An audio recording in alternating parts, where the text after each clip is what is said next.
রাজধানীতে নিষিদ্ধ হিজবুত তাহরিরের মিছিল, পুলিশের লাঠিচার্জ ও টিয়ার শেল নিক্ষেপ, কয়েকজন আটক।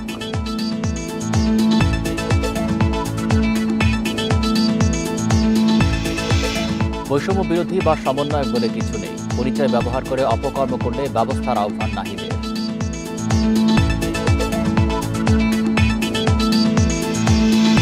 ইসি ঠিকভাবে কাজ করলে জুন জুলাই নির্বাচন সম্ভব, দেরি করলে অনাস্থা আসবে, মন্তব্য রিজভীর।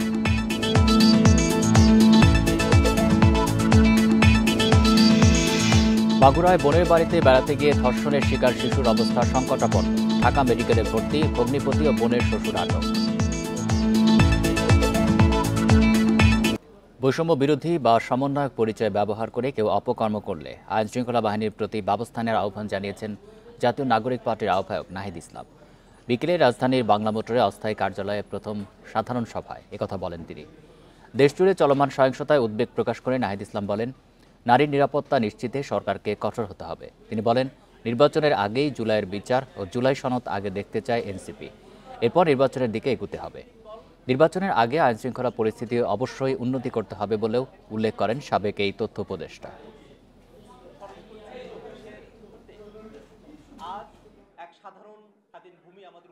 বৈষম্যবিরোধী ছাত্র আন্দোলন আর আগের জায়গায় নেই, সেখান থেকে একটি ছাত্র সংগঠন তৈরি হয়েছে, একটি বৈষম্যবিরোধী ছাত্র আন্দোলন এবং নাগরিক কমিটির উদ্যোগে রাজনৈতিক দল তৈরি হয়েছে। ফলে বৈষম্যবিরোধী বা সমন্বয়ক যে পরিচয়, সেই পরিচয়টা কিন্তু এখন আর এক্সিস্ট করে না সেই অর্থে। ফলে আইন শৃঙ্খলা বাহিনীর কাছে আমাদের থাকবে, যাতে এই পরিচয় ব্যবহার করে কেউ যদি অপকর্ম করে তারা তাদের আইন অনুযায়ী ব্যবস্থা নেবে। ভারতের অপপ্রচারের বিরুদ্ধে আলেমদের সোচ্চার হওয়ার আহ্বান জানিয়েছেন জাতীয় নাগরিক পার্টি দক্ষিণাঞ্চলের মুখ্য সংগঠক হাসনাত আবদুল্লাহ। এটি না হলে সব অর্জন বিফলে যাবে বলেও মন্তব্য করেন তিনি। বিকেলে রাজধানীর ধানমন্ডির একটি রেস্টুরেন্টে জাতীয় ঐক্যে আলেমদের ভূমিকা শীর্ষক আলোচনা সভায় এসব কথা বলেন হাসনাত। ইসলাম পরিপন্থী কাজের বিরুদ্ধে আলেম ওলামাদের সোচ্চার থাকতে হবে। হাসনাত আবদুল্লাহ বলেন, বিদেশে নানা ধরনের অপপ্রচার চালানো হচ্ছে, সেসবের বিরুদ্ধে সবাইকে সতর্ক ও সোচ্চার থাকতে হবে। আল্লামা সাঈদী ফাউন্ডেশনের আয়োজনে এই আলোচনা সভায় বক্তারা বলেন, নতুন বাংলাদেশে ইসলামের শাসন প্রতিষ্ঠা করতে হবে, সেজন্য সব ওলামাদের মধ্যে ঐক্য থাকতে হবে।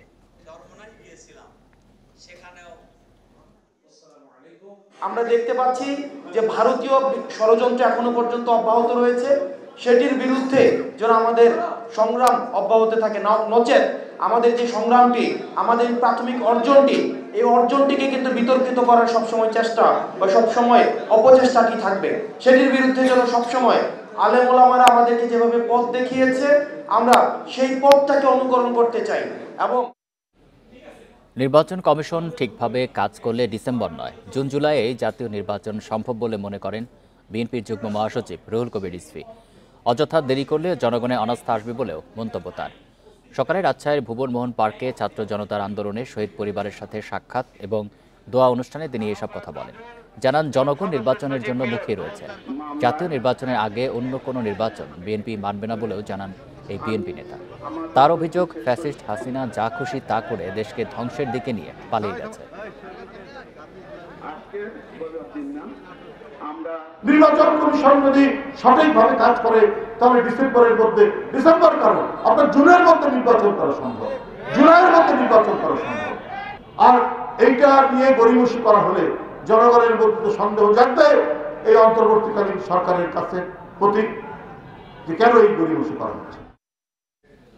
জুলাই অভ্যুত্থানে দমনপীড়নে অংশ না নিতে সেনাবাহিনীকে সতর্ক করেছিলেন জাতিসংঘের মানবাধিকার বিষয়ক হাই কমিশনার ভলকার তুর্ক। এর ফলেই বাংলাদেশে সরকার পরিবর্তন হয়েছিল বলে মন্তব্য করেন তিনি। বুধবার প্রকাশিত বিবিসি ওয়ার্ল্ড সার্ভিসের হার্ড টক অনুষ্ঠানে একথা বলেন ভলকার তুর্ক। সেখানে তার সঙ্গে কথা বলেন বিবিসির উপস্থাপক স্টিফেন সাকার। এ সময় শেখ হাসিনার শাসনামলে ছাত্রদের আন্দোলন দমনে ব্যাপক নিপীড়ন চলছিল উল্লেখ করেন তিনি। সেই পরিস্থিতিতে জাতিসংঘ কী করতে পারে তা নিয়ে আলোকপাত করা হয় বলে জানান তুর্ক। সে সময় সেনাবাহিনীকে সতর্ক করে জানানো হয়, দমনপীড়নে অংশ নিলে শান্তিরক্ষী হিসাবে অংশ নিতে পারবে না তারা। তার জেরেই বাংলাদেশে পরিবর্তন দেখা গেছে বলে মন্তব্য করেন তুর্ক।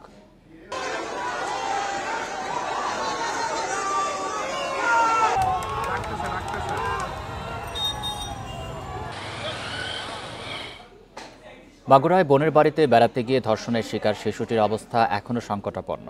তাকে ঢাকা মেডিকেলে ভর্তি করা হয়েছে।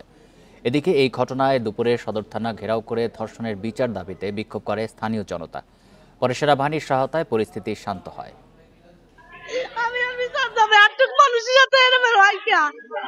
আমি কি জানতাম মানুষের সাথে এরকম হইবে না, তাহলে তো মনে আসতে দিতাম না। এভাবেই বৃহস্পতিবার বিলাপ করে কাঁদছিলেন ধর্ষণের শিকার শিশুটির মা। বোনের বাড়িতে বেড়াতে গিয়ে ধর্ষণের শিকার হয় মাগুরার ৮ বছরের শিশু। অচেতন অবস্থায় তাকে উদ্ধার করে প্রথমে স্থানীয় হাসপাতালে নেওয়া হয়, পরে উন্নত চিকিৎসার জন্য শিশুটিকে আনা হয় ঢাকা মেডিকেল কলেজ হাসপাতালে। পরিবারের অভিযোগের ভিত্তিতে শিশুটির বোনের স্বামী ও শ্বশুরকে জিজ্ঞাসাবাদের জন্য নেওয়া হয় পুলিশের হেফাজতে। এদিকে শুক্রবার জুম্মার নামাজের পর স্থানীয় জনতা এই ঘটনার বিচার দাবিতে মাগুরা সদর থানা ঘেরাও করে। এক পর্যায়ে তারা থানার ফটক ভাঙার চেষ্টা করে, পরে সেনাবাহিনী তাদের ছত্রভঙ্গ করে দেয়। অলরেডি সেই দুইজনকেই জিজ্ঞাসাবাদের জন্য আটক করেছি। আমরা আমাদের পদক্ষেপ 100% গ্রহণ করেছি। আজকে জুম্মার নামাজের পরে হঠাৎ করে কিছু উচ্ছৃঙ্খল লোক আমাদের এই থানা ঘেরাও করে। এক পর্যায়ে যারা সেনাবাহিনী এবং পুলিশের সহযোগিতায় আমরা এই ছত্রভঙ্গ করতে সক্ষম হয়েছি। এদিকে এই ঘটনায় ধর্ষকদের দ্রুত বিচার দাবি এলাকাবাসীর। ছেলের হলো স্ত্রী উঠে দেখছে যে আমার বোন এভাবে মাটিতে লুটিয়ে পড়ে আছে রক্তাক্ত অবস্থায়।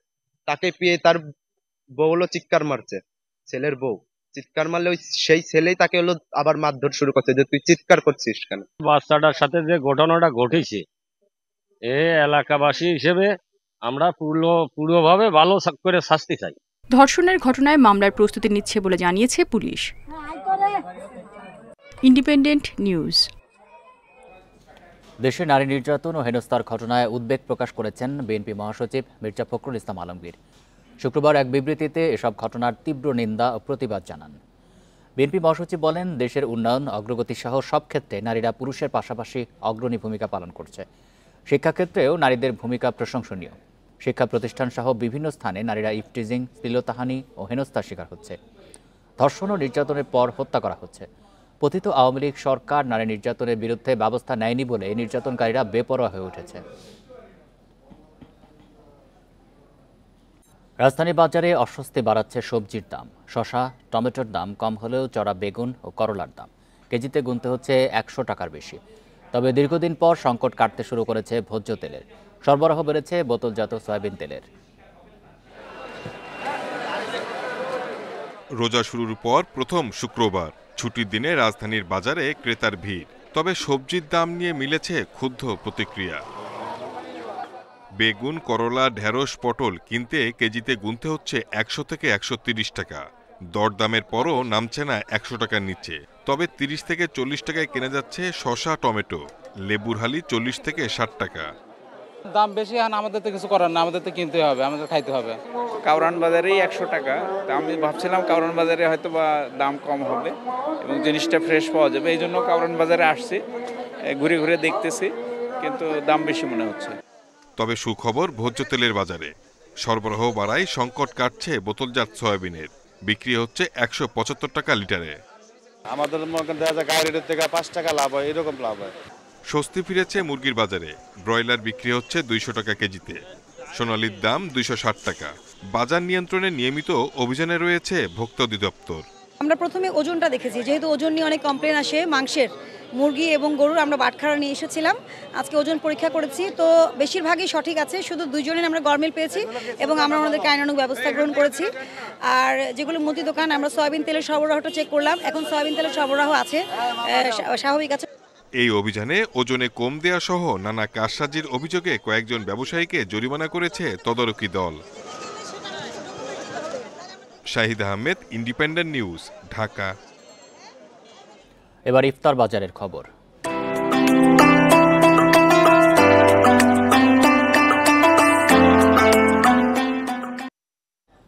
পরিমিত ইফতার শরীরের জন্য ভালো। তেল চর্বি জাতীয় খাবার এবং অতিরিক্ত ইফতারে তৈরি হয় স্বাস্থ্য ঝুঁকি বলছেন চিকিৎসকেরা। আর পুষ্টিবিদদের পরামর্শ একবেলা বেশি নয়, স্বাভাবিক সময়ের মতো সারাদিনের খাবার ভাগ করে খেতে হবে ইফতার, সন্ধ্যারাত ও সেহরিতে। রমজানের অন্যতম অনুষঙ্গ ইফতার। ধর্মে এর গুরুত্ব অনেক, তবে ইফতার এখন আর শুধু ধর্মীয় বিষয় নয়, হয়ে গেছে পার্টি বা উৎসব। নানা রকম বাহারি খাবারের আয়োজন থাকে ইফতারে। ইফতারে তেল চর্বি জাতীয় খাবার যেন এখন নিয়মিত বিষয়। থাকে নানা ভারী খাবারও। অনেকে ইফতারে অতিরিক্ত খেয়ে রাতের খাবার খান না, এতে ক্ষতি হয় শরীরের।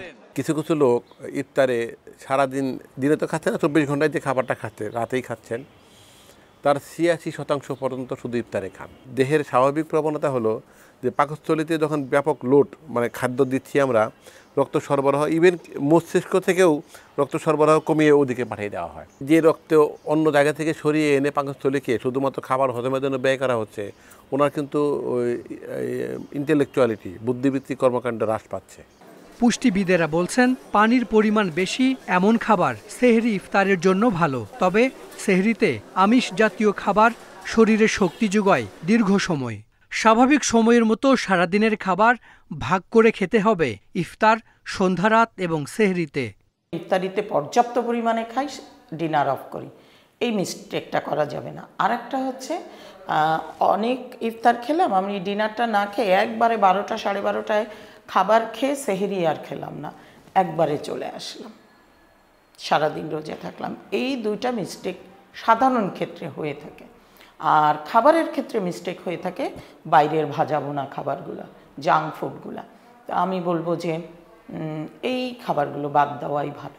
রোজা থাকা অবস্থায় ডায়াবেটিক রোগীদের ব্যায়াম না করার পরামর্শ দিচ্ছেন চিকিৎসকেরা। Hasan Misba, independent news, Dhaka.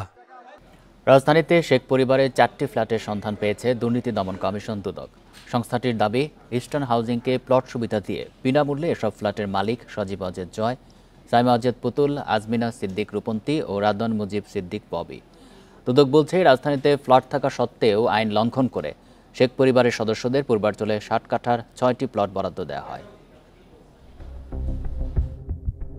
2022 সালে শেখ হাসিনা সহ তার পরিবারের 6 সদস্য পূর্বাঞ্চলে 10 কাঠা করে মোট 60 কাঠার 6টি প্লট পান। রাজধানীতে প্লট বা ফ্ল্যাট থাকার পরও প্রধানমন্ত্রীর বিশেষ ক্ষমতায় এসব প্লট বরাদ্দ দেয়ার বৈধতা নিয়ে প্রশ্ন ওঠে।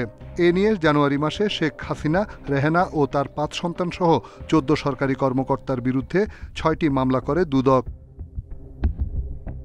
সম্প্রতি শেখ হাসিনা ও শেখ রেহেনার 4 সন্তান সজীব ওয়াজেদ জয়, সাইমা ওয়াজেদ পুতুল, আজমিনা সিদ্দিক রূপন্তী ও রেদওয়ান মুজিব সিদ্দিকের 4টি ফ্ল্যাট খুঁজে বের করে দুদকের দল। শেখ হাসিনার আত্মীয় বোনের মেয়ে টিউলিপ, আজমিনা সিদ্দিকি, এদের ফ্ল্যাট আছে। কোন ফ্ল্যাটগুলো? এটা B202। ওখানে ওনাদের ফ্ল্যাট কয় তলায়? এটা হলো লিফটের 2-এ। দুদকের দাবি, রাজুক থেকে ইস্টার্ন হাউজিংকে প্লট বরাদ্দের সুবিধা দিয়ে বিনামূল্যে নেওয়া হয় এসব ফ্ল্যাট। তবে তদন্তের স্বার্থে এখনই বিস্তারিত বলতে রাজি নয় দুদক।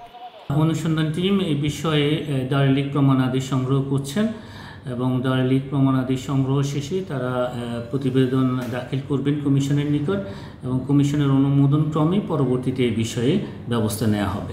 দুদক সূত্র জানায়, রাজধানীতে টিউলিপ সিদ্দিকিরও একটি ফ্ল্যাট খুঁজে বেড়াচ্ছে তাদের তদন্ত দল। রিশাদ হুদা, ইন্ডিপেন্ডেন্ট নিউজ, ঢাকা। শেরপুরে আগুনে পুড়ছে গারো পাহাড়ের 20 থেকে 25টি জায়গা। বাতাসের তোড়ে প্রবল বেগে ছড়িয়ে পড়ছে। এরই মধ্যে বনের লতাপাতা, ক্ষুদ্র প্রাণী ও বনজ গুল্মলতা পুড়ে নষ্ট হচ্ছে ভারসাম্য। হুমকির মুখে পড়েছে বন্যপ্রাণীদের জীবন ও জীববৈচিত্র্য।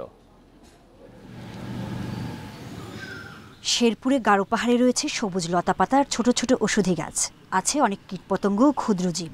লতাপাতা খেয়ে খাবারের চাহিদা মেটায় হাতিসহ ছোট বড় বন্যপ্রাণী। কিন্তু গত কয়েকদিন ধরে গারো পাহাড়ের কাংসা ইউনিয়নের কয়েকটি জায়গায় আগুন ছড়িয়ে পড়েছে। বিস্তীর্ণ বনভূমির প্রাণী লতাপাতা পুড়ে প্রাকৃতিক ভারসাম্য নষ্ট হচ্ছে। নেভানোর মতন কোনো যন্ত্রপাতি নাই। দেখা গেছে যে গাছের ডালপালা দিয়ে আমরা অনেক সময় চাপায় করি, এরপরে দেখা গেছে যে আগুনের ধারে কাছে যাওয়া যায় না, তখন আমরা কিছু ফায়ার লাইন করে দেই। শুকনো মৌসুমে পড়ে থাকা পাতায় দেয়া আগুন দ্রুত ছড়াচ্ছে। স্থানীয়দের অভিযোগ, পরিকল্পিতভাবেই বনে দেওয়া হয়েছে আগুন।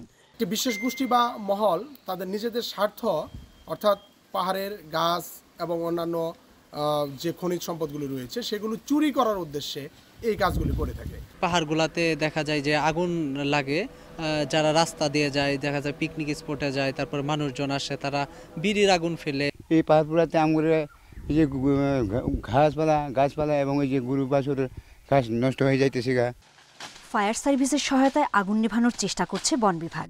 জনসচেতনতা বাড়াতে এলাকা জুড়ে চলছে মাইকিং। এই আগুন গজারি বনের এটা এই শুষ্ক মৌসুমে এটা আগুন লেগেই থাকে সার্বক্ষণিক। আমরা চেষ্টা করি সার্বক্ষণিক যেন আগুন এটা নিয়ন্ত্রণে আনার জন্য।